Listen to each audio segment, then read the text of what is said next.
little bit of a tear on this one. All right. And I want to go on it. And again, obviously, Alexis, it's your show. Sorry. Alexis, I was going to say, should I get my book out again? No, again, what I was going to say is I want both you to interrupt me if you have questions on what I'm about to say. All right. This movie upset me. Not in its context, not what it did, but in a fundamental sense. And this is me as a filmmaker. When I first heard about Apartment 7A, I didn't know it was a prequel to Rosemary's Baby. And I think the poster that we have up in the background, for those of you watching visually, as those of you watching audio-wise, it's a dark foreground with a kind of nasty green background to it, and then if you've seen the original poster for Rosemary's Baby, it looks the silhouette with the baby carriage. Instead of the carriage, you have a woman standing in a bit of a crucifix position. Crucifix / ballet. Yes, it's Reveille. That's it. Thank you. Yeah, it's supposed to be remnants of both Terry's dancing and the church. So exactly. This director is fantastic in how she directs her actors, how she frames her shots, working with her director of photography. And I will agree, I believe, and correct me if I'm wrong, I think it was, Alexis, was it you who said that, Robert, you said that it feels like she wanted to do Rosemary's Baby as a remake, and they went. No, that was me. That was you, okay. That was the original pitch. That was me making an assumption and turning it into a joke. Because okay. I how many times have we seen a movie and it's like it was clear that the writer, director, whatever, had an idea for something and the studio said no, or the studio made them edit it into something else.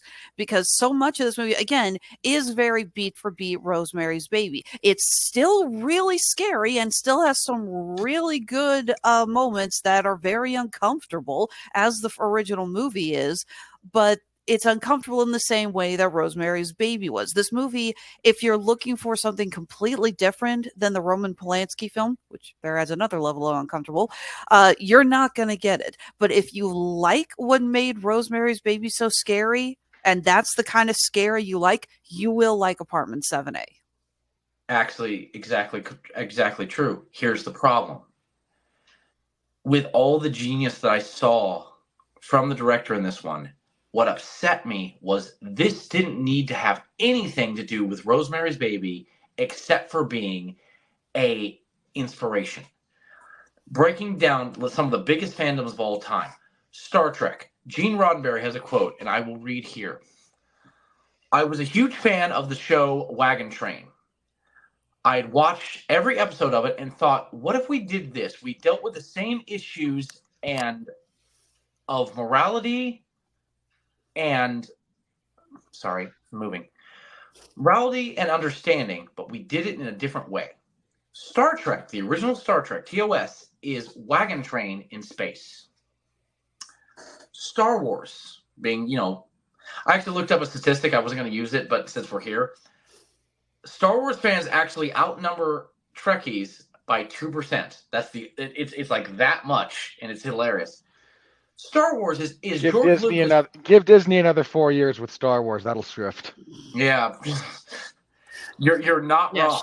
Yeah, shift in what direction? That's the problem. Shift in favor of Trekkies. Not that Paramount's been doing a whole lot of great stuff with Trek either.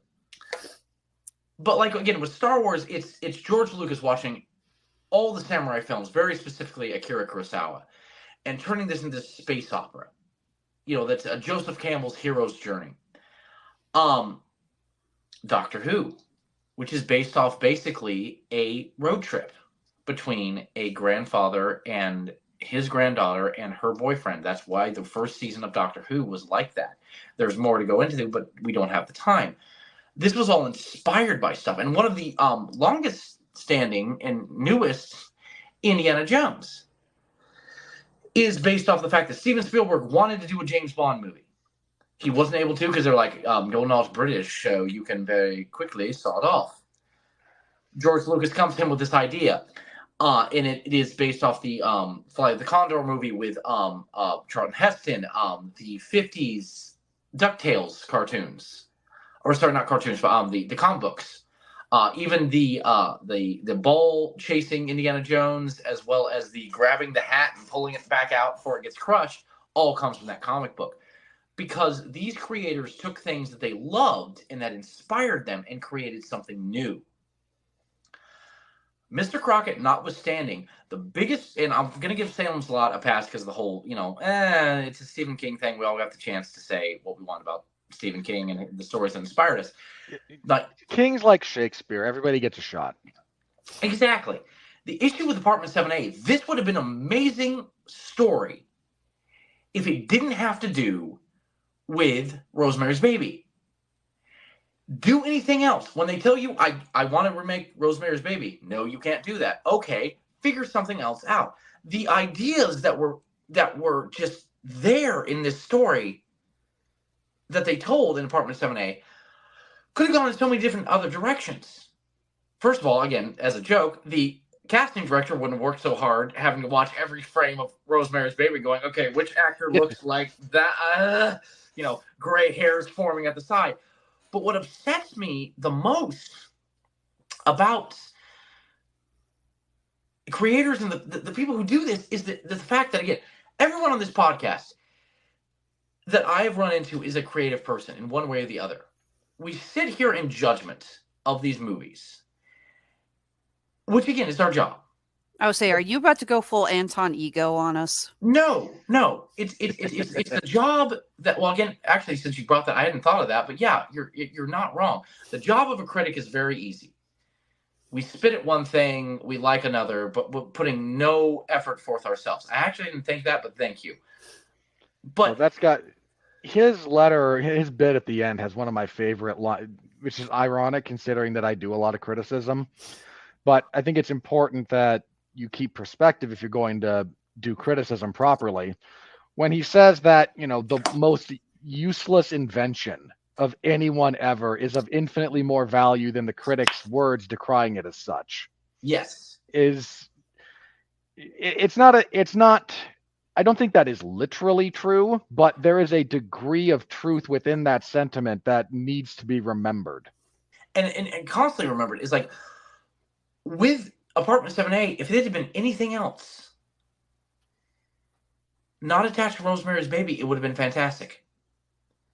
And that is one of the things that I think we run into as a problem.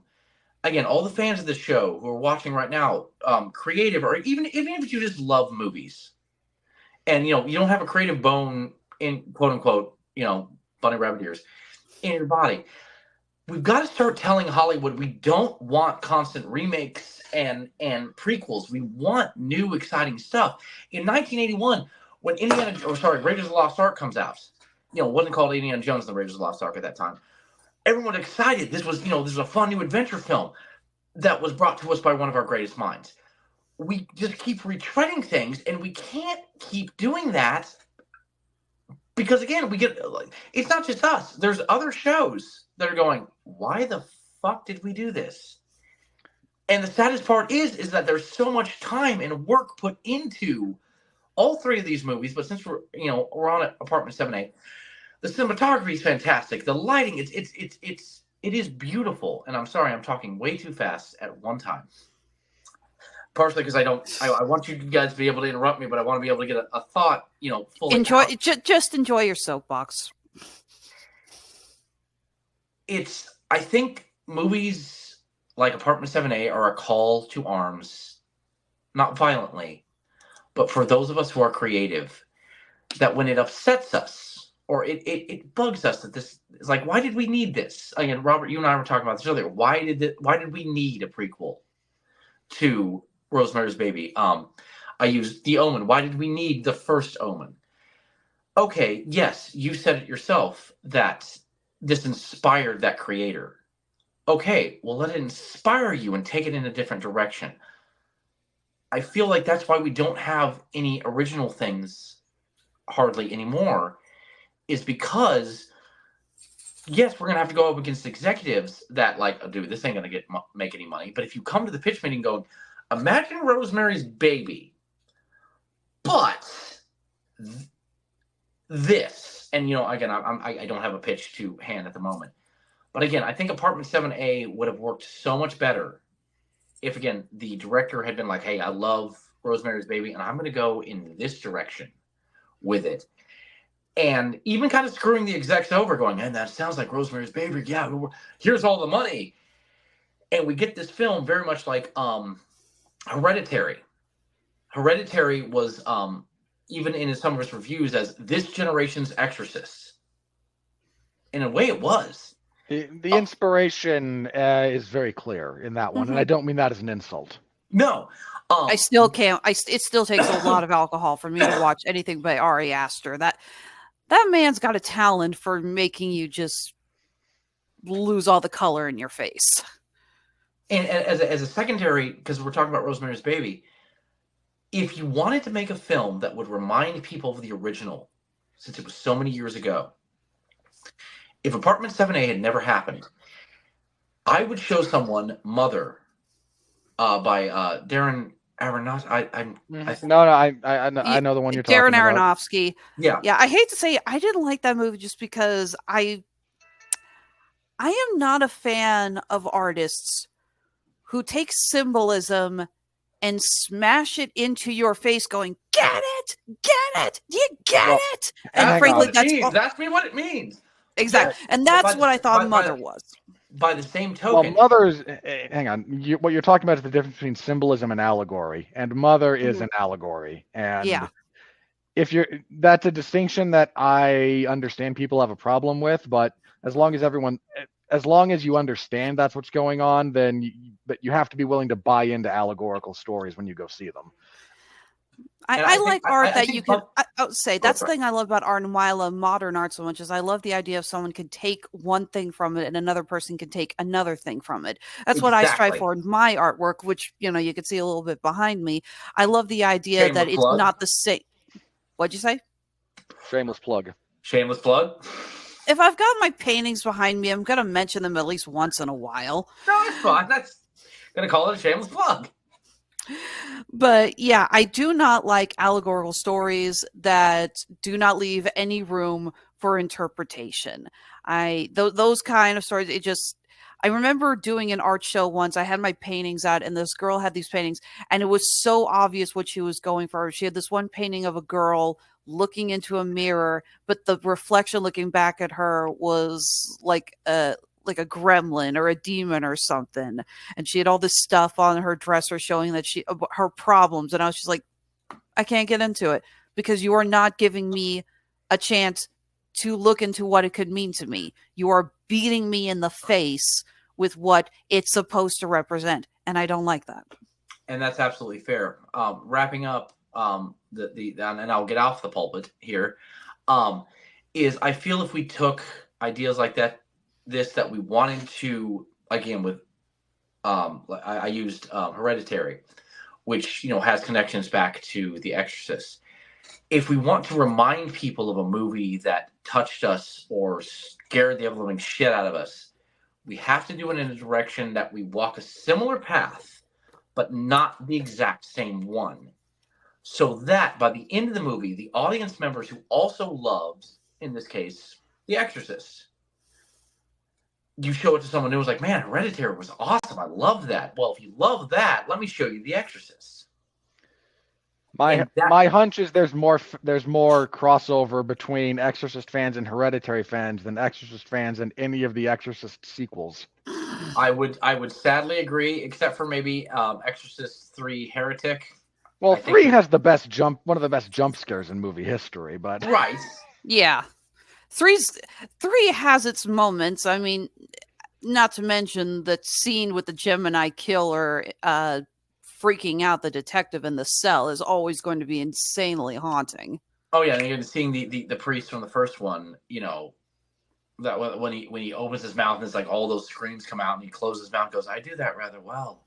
But yes, the nurse bidding a farewell to her spinal cord. That is a very iconic horror movie moment. Well, but let me join Dorian on the soapbox for just a second because he's touching on something that we talk about on Damn You Hollywood pretty frequently, and it gets brought up from time to time on these shows. And as mentioned, we are far from the only ones to notice this trend. I mean, occasionally Mark and I like to joke that we're ahead of the curve, and we might have been technically on this one like 8 years ago, because even back then we were like, I'm not sure this is the direction we're going to be happy going. And then 5 years later, that sentiment really starts picking up steam. But the real problem is an intersection, and not to say that I have a solution for this, mind you, but there's three factors intersecting that wind up getting us to this very unhappy place. One is, to be blunt, money. Most movies, not even Marvel budget movies, which, cost the gross domestic product of Argentina sometimes, as we like to joke. Certainly anything in Central America as a general rule. So there's a lot of money at stake, and that makes everyone involved risk averse. Some cases understandably so, but that's just the way it is. And when you're risk averse, that means you lean on known quantities. So the more you can lean on a known quantity, hey, here's the thing. Thing was already successful. Therefore, we're more likely to lean on this thing, especially if I'm going to risk $80 million. And the third leg of this stool that unfortunately gets us to this point is the writers and directors, the creative element of this, being fans of the material that they're kind of wanting to work, if you come to a studio and say, here's my idea for something, it's inspired by ... And the studio executive then goes, well, you're inspired by thing, made a lot of money. Looks at you. How about you do something don't do something inspired by ... Do a prequel, sequel, remake. Do something like that. And creative, who was very inspired by ... is now giddy to do something ... instead of whatever they originally had. And again, my estimation, that's the unholy union, the unholy trinity that is conspiring to drive us down the path that we're going on right now. No pun intended. Not really.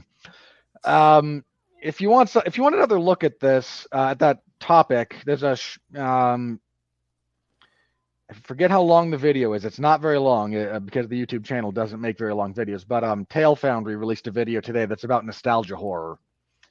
And it's worth a watch. Again, it's like 15 minutes or so. And Tail Foundry does good work anyway. So on the off chance you're not familiar with them, go give them a look. But they talk a little, that movie talks about kind of what we're dealing with here. And yeah, Shay is not wrong. Hollywood creates its own cyclical problem and then gets stuck in it because now we have to get out of the problem that we're in. So we're going to spend more money and we're going to be even safer and get further away from. This is the Marvel situation at the moment. And I only say that because it's the biggest, not because it's the only one.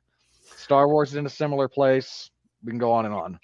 Well, since I know we're going to be wrapping up, since we've now covered all three movies, I would like to offer a challenge to everyone on the W2M network, especially those who cover movies. Those who just cover boxing, if they don't, or mixed martial arts, if they don't want to be involved, fine.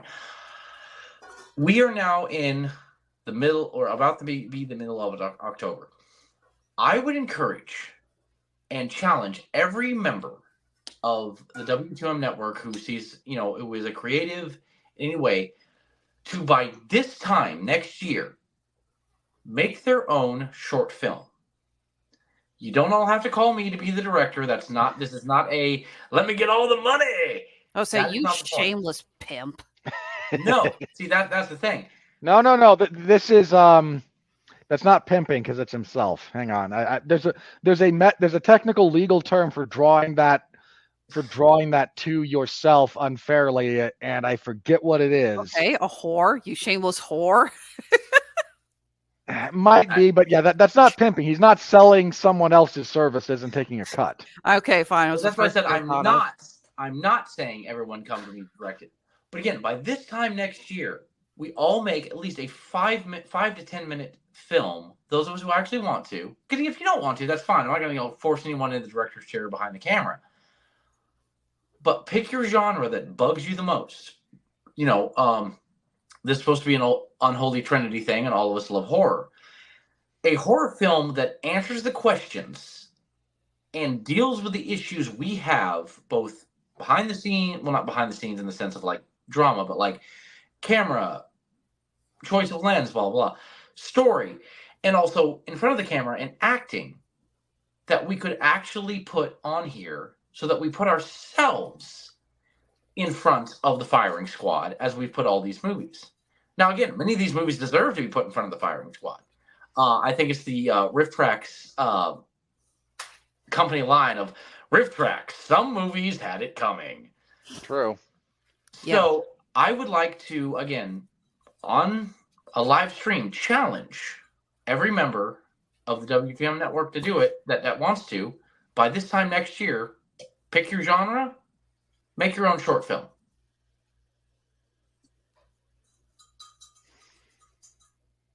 And no, my video didn't freeze. I'm that. Okay. That's not an unfair. That's not an unfair challenge, or at least put forward, at least work on something. You know, there's Brandon Sanderson, I heard say this, and I don't know if he was paraphrasing someone else, but I liked the way he phrased it. Because one of the things he does every year is teach a creative writing course at a local university, and he said part of his pitch for that is not everyone who comes to this is going to be a professional author, but the act of writing stories can make you can be an exercise in self-improvement. Even if nothing is ever published, even if the only one who ever sees it is your writing group, the act of doing it has merit, even if it's just the journey and not the destination. Exactly.